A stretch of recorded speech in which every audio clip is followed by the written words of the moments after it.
Fala pessoal, começando aqui a nossa revisão sobre o regimento interno do TJ Rio Grande do Sul. É o normativo com mais artigos, é o mais, de certo também, o mais complexo a ser estudado aqui para o nosso concurso que está chegando, né? O regimento interno é o normativo, você já sabe, que trata aí da regulamentação do segundo grau, que é o nosso foco aqui hoje, né? O concurso aí para oficial de justiça classe O. Então, que mais vai cair na sua prova dentro das questões é certamente a parte do regimento interno.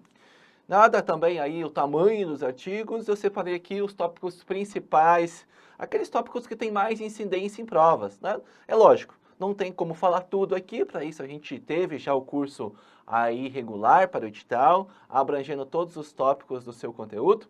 A ideia aqui hoje é passar os principais itens, né?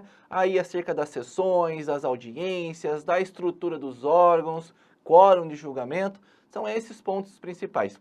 Também a gente vai passar aí sobre órgãos de direção, aí o processo de eleição.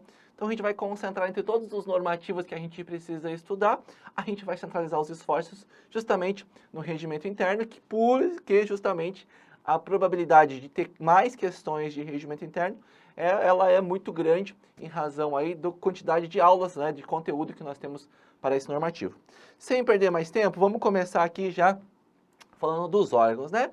O que mais tem aí para a gente falar de órgãos é o seguinte, eu trouxe aqui toda a estrutura, né? Então, a gente tem lá no Código de Organização e Divisão Judiciárias, no COG, o COG fala disso aqui, ó, fala dos órgãos do Poder Judiciário. Então, o Tribunal de Justiça, você pode ver, ele está elencado aqui como um dos órgãos do Poder Judiciário. E ele é o seguinte, né? Olha só, ele é o quê? Ele é o órgão de segundo grau do Poder Judiciário do Estado.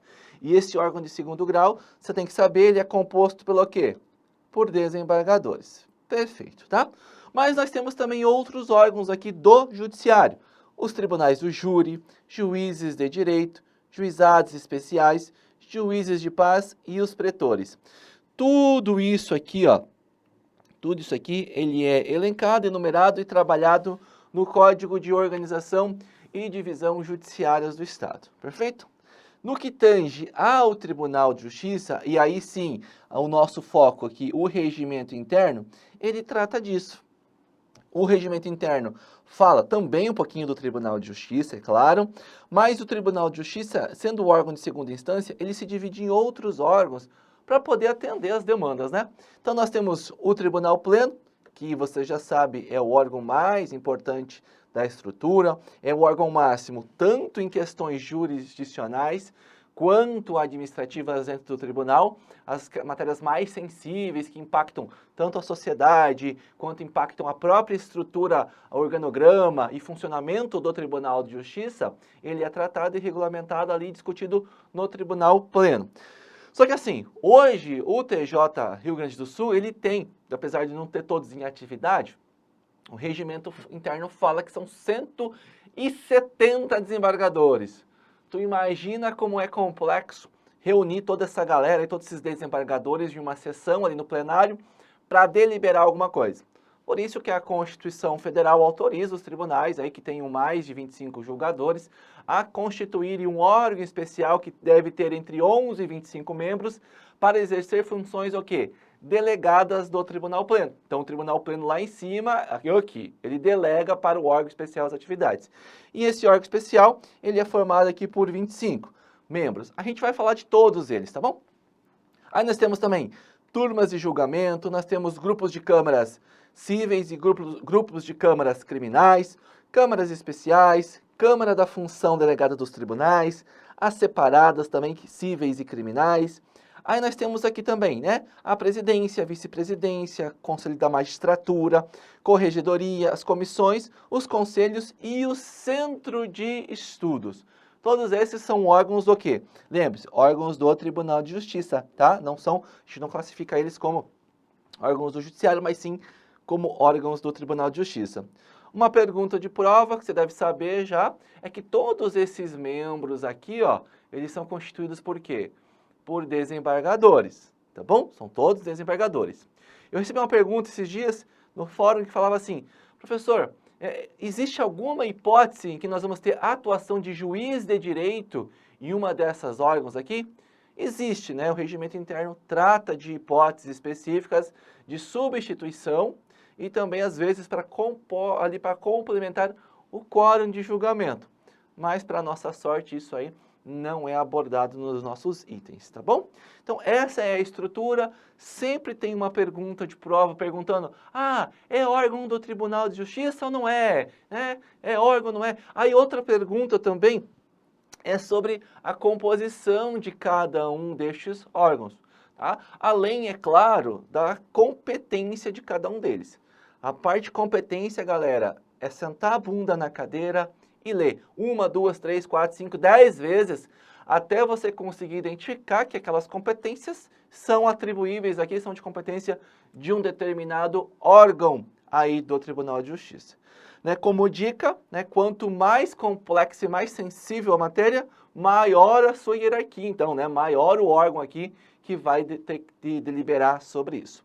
Mas hoje, pelo regimento interno, você pode ver lá, né, que o órgão especial é quem exerce a maioria das funções deliberativas dentro da estrutura do judiciário gaúcho. Perfeito? Bora lá, né? Então, visto isso aqui, memorizem esse conteúdo, é extremamente importante, é extremamente interessante. Outra coisa, o tratamento. Já vi questões mais antigas cobrando a forma de tratamento. Então, ó, a gente chama de egrégio o tribunal. Então, a gente se refere a egrégio Tribunal de Justiça, perfeito? Este egrégio tribunal, ele tem como membros quem? Quem são os integrantes do Tribunal de Justiça? Os desembargadores, você já sabe. Juiz de direito, ele é o quê? Vamos voltar aqui, ó. O juiz de direito, ele é o quê?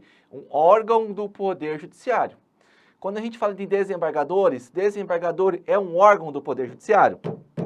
Não é. O órgão do Poder Judiciário que julga processos na primeira instância é o juiz de direito. Nós temos os desembargadores, que são aqui, ó, mas eles são integrantes do Tribunal de Justiça. Eles são membros do tribunal, tá? Juiz de direito é membro do tribunal? Não é membro do tribunal. Juiz de direito, ele é órgão do Poder Judiciário. Ai, professor, mas aí, e quando o cara vai e vira desembargador? Poxa, quando ele virou desembargador, o nome já está indicando. Ele é um desembargador, ele deixa de ser juiz de direito, ele passa a ele tem acesso ao tribunal e ele se torna desembargador, ele deixa de ser juiz de direito. Isso é assunto interessante e caiu em prova recentemente perguntando sobre isso aí, tá? Concurso de tribunal perguntando aí a origem dos desembargadores. A gente vai ter aí um tópico especial para falar sobre eles, tá bom? Perfeito? E o Tribunal de Justiça é composto por 170, pelo tanto que a gente estudou. Se vir uma pergunta aqui, ó, se vir uma pergunta perguntando a quantidade de desembargadores, é para acabar. Tá? O TJ Paraná foi um concurso que a gente estudou 2, 3 anos e veio o CESP e perguntou lá do LIMP na prova. Então vamos esperar que a nossa prova do TJ Rio Grande do Sul privilegie aquele que estudou mais tempo, né? Aquele que está melhor preparado. Perfeito? Mas tem que saber a quantidade de integrantes. E esses 170 o quê? Desembargadores são integrantes do Tribunal de Justiça. O Tribunal de Justiça, ele tem sede na capital. Qual que é a capital? Não é geografia, mas você tem que saber que é Porto Alegre, né? Abraço para a galera de Porto Alegre aí. Vou sempre para Porto Alegre. Né? Já fui mais, hoje eu vou menos, né? Vou mais para Gramado ali, Novo Hamburgo, né? Mas vou dar um pulo sempre em Porto Alegre também. E olha só, esse Tribunal de Justiça, ele tem território, ele tem o quê? Jurisdição em todo o território. Já vi questões de prova falando, o tribunal tem sede e jurisdição na capital. Não. Professor, ele tem jurisdição na capital, não está errado. Mas a pergunta, e essa é uma dica que eu dou para a prova, sempre vá pelo texto de lei. Na dúvida, feche os seus olhos e lembre-se daquele artigo que você leu ele tantas vezes quanto foi necessário. A letra de lei é, sem dúvida, o ponto mais importante de todo o estudo da legislação para tribunais. Perfeito? Então vamos lá. Como é que a criatura se torna desembargador? Então, temos aqui a estrutura, são 170 desembargadores. E nós temos, são desembargadores, alguns são magistrados de carreira E outros são o quê? Os membros que nós chamamos, qual que é o nome disso aqui, ó?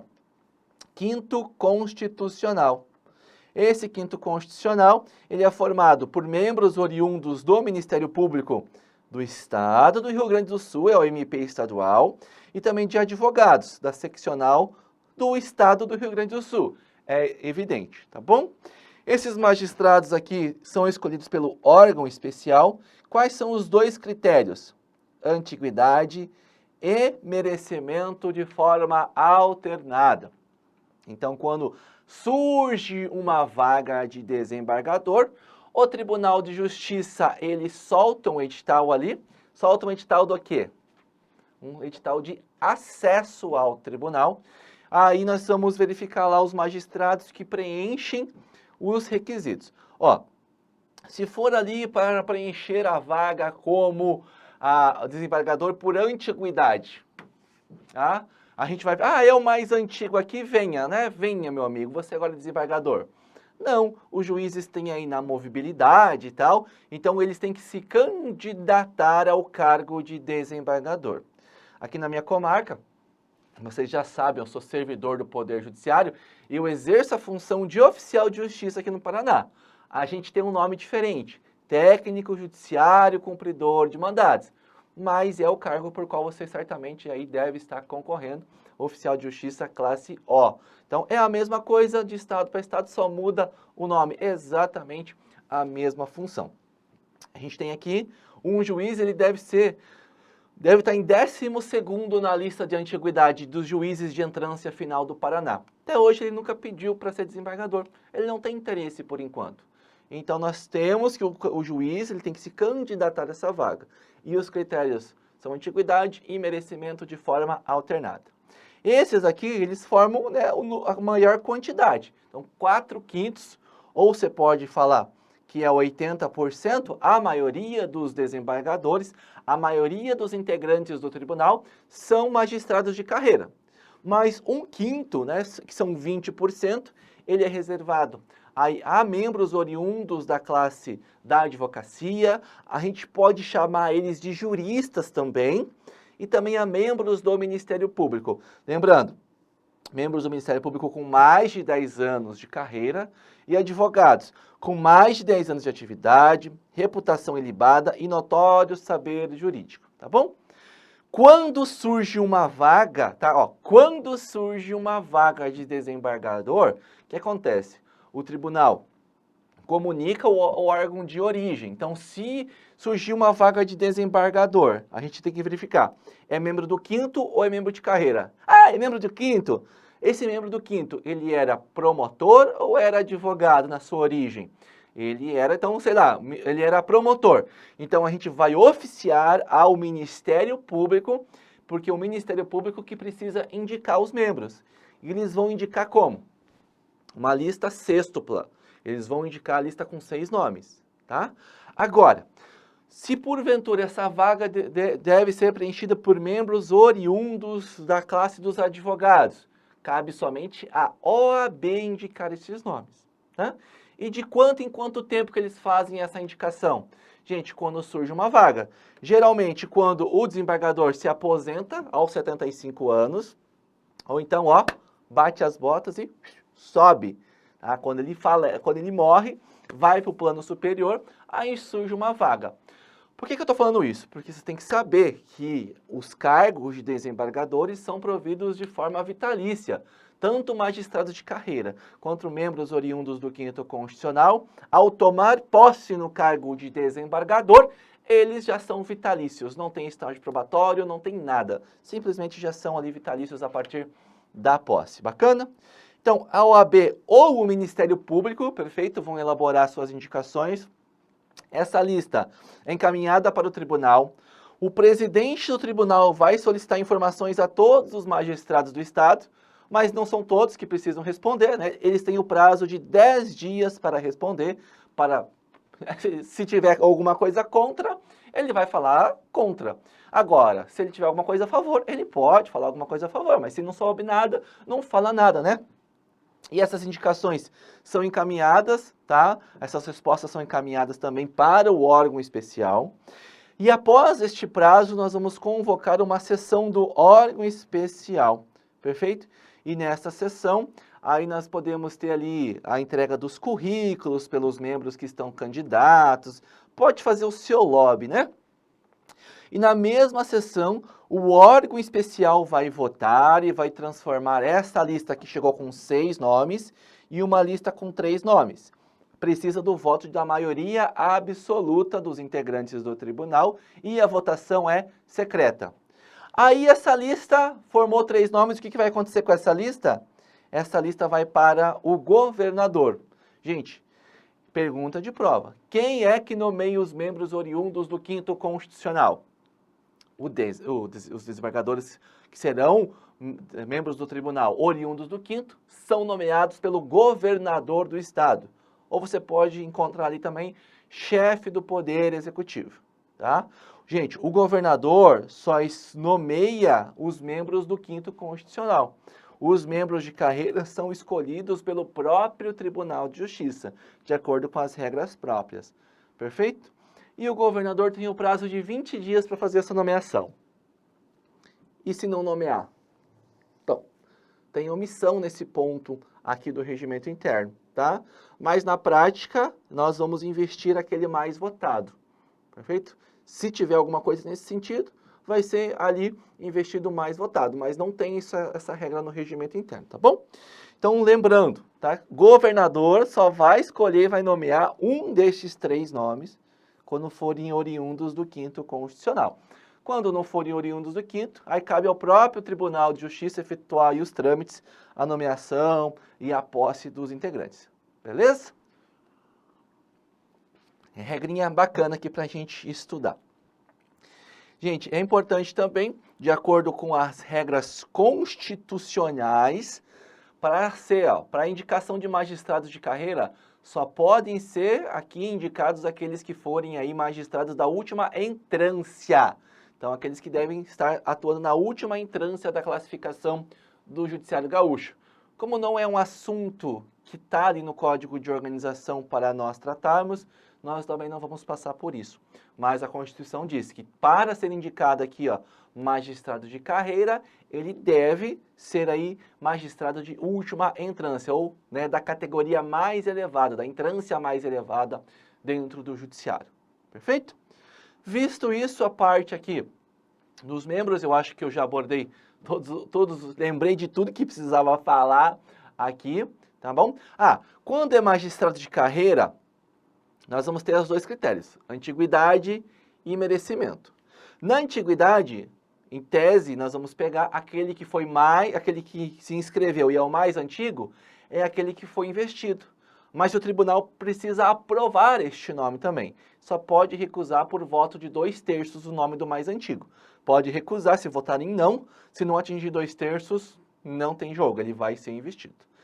Quando é por merecimento, nós vamos formar uma lista tríplice na lista de merecimento. E na prática, aquele mais votado da lista tríplice é que vai ser investido como desembargador. Mas por que tem a lista tríplice? Por conta da regra constitucional. Aquele que constar 3 vezes seguidas ou 5 alternadas na lista de promoção ou acesso por merecimento, necessariamente, obrigatoriamente, será o escolhido daquele momento. Então, se ele foi 3 vezes seguidas na lista de merecimento, na terceira ele vai ter que ser o escolhido obrigatoriamente, tá? Antiguidade e merecimento aí é só para os magistrados de carreira aqui, não vale para os membros do 5º. Quais são os critérios aqui que o Ministério Público e a OAB utilizam para indicar? Um assunto fora de prova, não interessa para a gente, fica tranquilo, perfeito? Visto isso, pessoal, vamos falar aqui já vamos emendar, vamos falar aqui dos órgãos. Eu vou focar, é claro, nos órgãos do tribunal, perfeito? Aqui na nossa revisão, que é o foco do regimento interno neste momento. O tribunal pleno, então, ele é composto pela totalidade dos desembargadores. Pode falar que são 170 ou pode falar que é totalidade. Ele é o quê? O órgão máximo, né, dessa estrutura. Mas como eu disse, tu imagine como é difícil reunir todos esses desembargadores, mesmo com o quórum. Então, nós temos dentro do TJ o órgão especial e aqui, ó, exerce funções delegadas do pleno. Se te perguntar qual é o órgão que exerce funções delegadas do pleno, é o órgão especial. E este órgão ele é composto por 25 membros, todos desembargadores, tá? Dentro desses 25, nós vamos ter membros natos, tá? E nós vamos ter membros que são providos por antiguidade e por eleição. Então, a regra para a composição do órgão especial são membros natos, membros por antiguidade e membros por eleição. Aí funciona o seguinte, desses 25 aqui, nós vamos ter membros natos. Vale lembrar que membro nato aqui não é brasileiro nato, tá? Membro nato é o seguinte, ó, olha o nome aqui, ó. Presidente, o fato de um desembargador estar ocupando ali o cargo de presidente, automaticamente o torna membro do órgão especial. Isso é ser membro nato. Então, todos os cargos de direção do tribunal, presidente, vice-presidentes, que são 3, né? E o corregedor-geral de justiça são membros natos do órgão especial. Perfeito? O restante que vai sobrar, então vai sobrar 20, então 10 vai ser por antiguidade e 10 serão eleitos. E atenção, na composição do órgão especial é necessário respeitar a representação constitucional, do 5º Constitucional. Então, são 5 membros da representação que nós chamamos de classista. Aí nós vamos ter 2 do MP, 2 da OAB e vai sobrar um que vai ser o quê? Alternada. Alternada entre quem? Alternada entre OAB e Ministério Público. É assim que se dá essa alternância entre essa vaga ímpar do órgão especial ou se fosse também na composição total de desembargadores. Perfeito? Talvez, né, se cair uma pergunta de prova, essa representação do 5º Constitucional aqui, tá, para a quantidade de desembargadores é pelos cargos providos.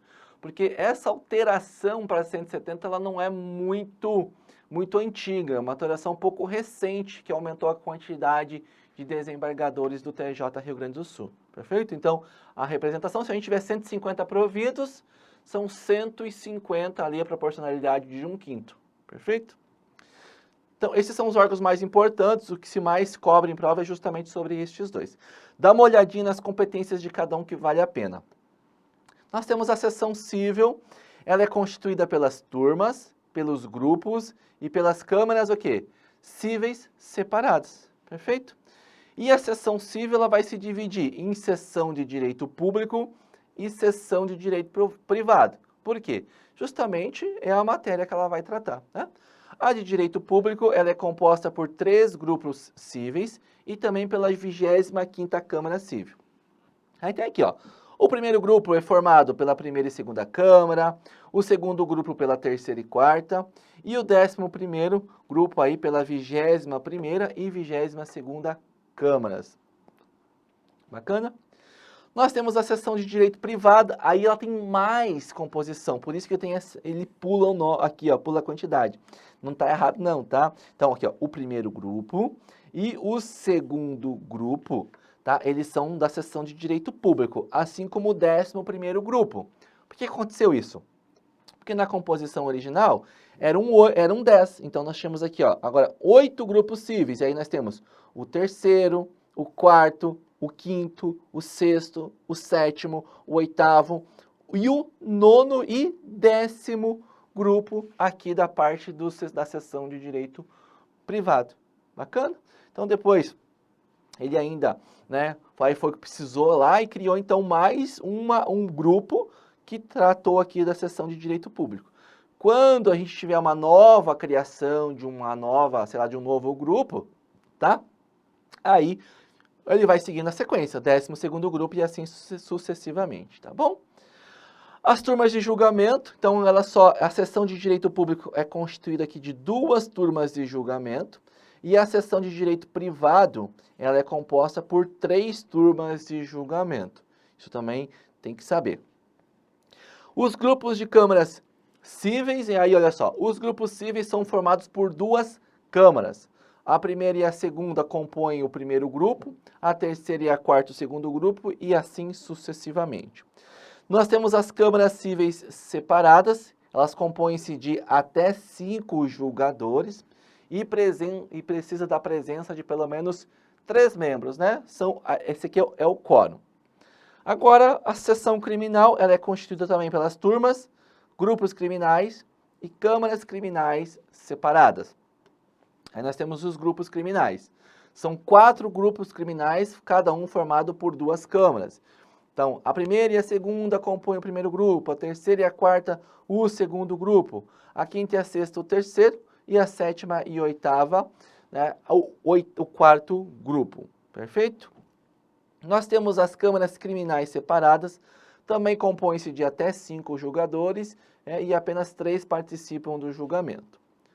Temos as câmaras especiais, elas são criadas por ato regimental de quem? Do Tribunal Pleno. E aí é este ato regimental que vai dizer para que ela serve, tá? O regimento interno não especifica, ele somente especifica que podem ser criados. Temos a presidência e a vice-presidência, então nós temos o presidente, 3 vice-presidentes, tá? E eles são aí eleitos para um mandato de 2 anos.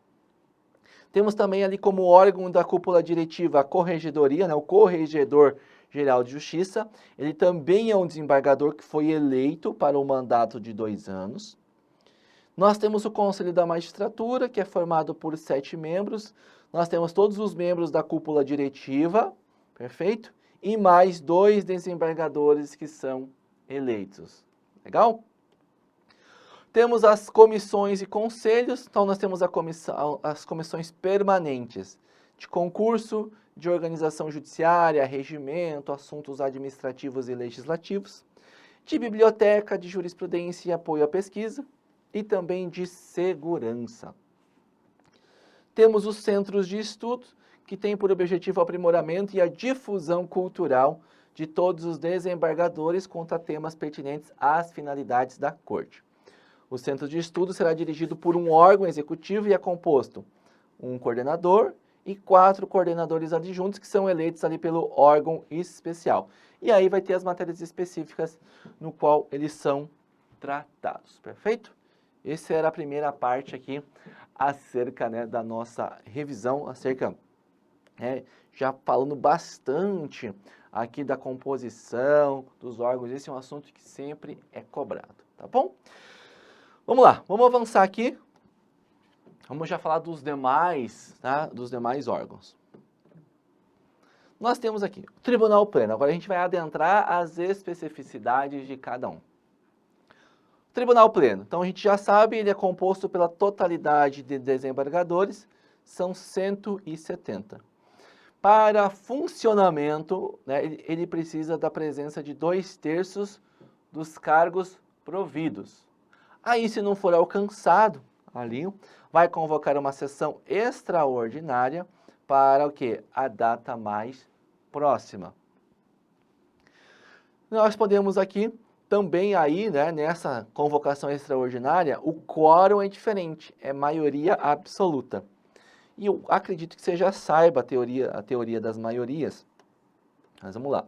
Então são 170 desembargadores. Quando você pegar uma norma, e essa norma fala em maioria simples, tá? Maioria simples, ela é calculada sobre o número de pessoas presentes, tá? Quando a gente fala em maioria absoluta, a quantidade é calculada, sabe sobre o quê?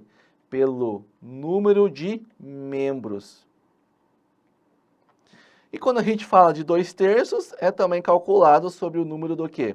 De membros nesse caso aqui.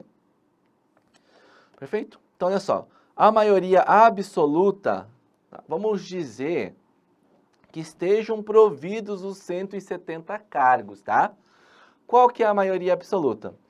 É o número inteiro imediatamente subsequente à metade. Então, metade é 85, a maioria absoluta são 86 membros. O que já é diferente de 2/3, né? 2/3 é uma quantidade muito maior. Então, você divide 2/3 tá? Divide 2/3 por 3, e aí você o quê? Multiplica por 2, vai dar 113,3, mas aí arredonda, né? 114. É uma quantidade considerável.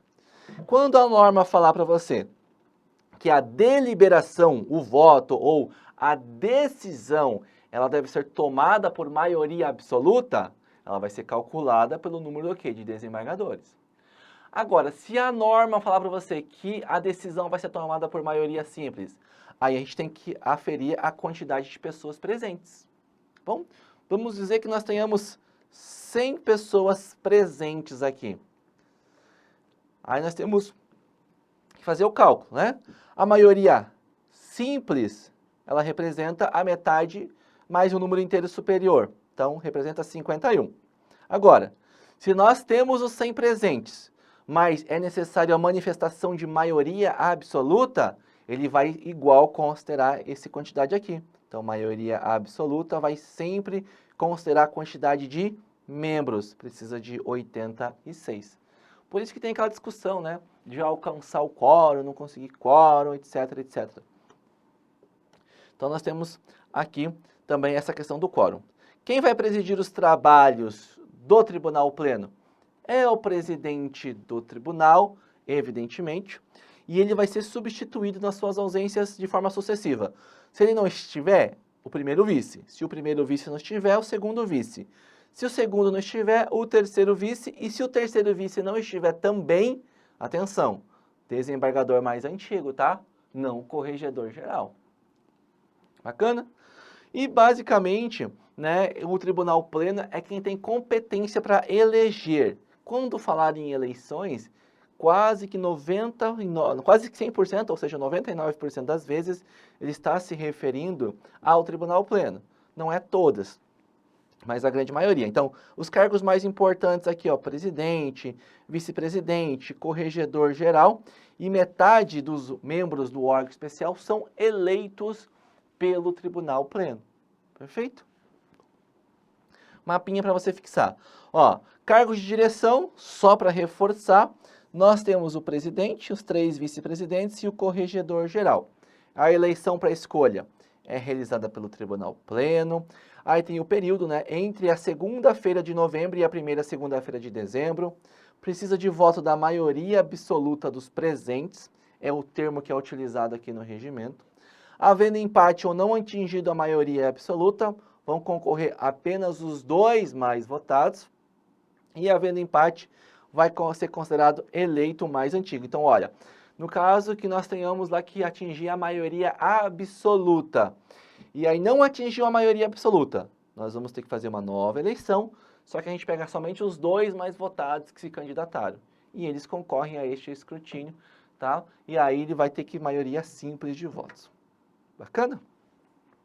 Mas aqui, ó, o mandato desses cargos de direção é de 2 anos, perfeito? A reeleição é vedada para o mesmo cargo. A aceitação do cargo é obrigatório, exceto se ele manifestar a sua recusa antes da eleição. E, observe, ele já está inscrito no concurso, ali na votação, mas ele não quer mais, desistiu, né? Em caso de recusa aceita ou inegibilidade, serão chamados os desembargadores mais antigos em ordem decrescente. A posse é perante o Pleno, no primeiro dia útil do mês de fevereiro e pode ser via procuração.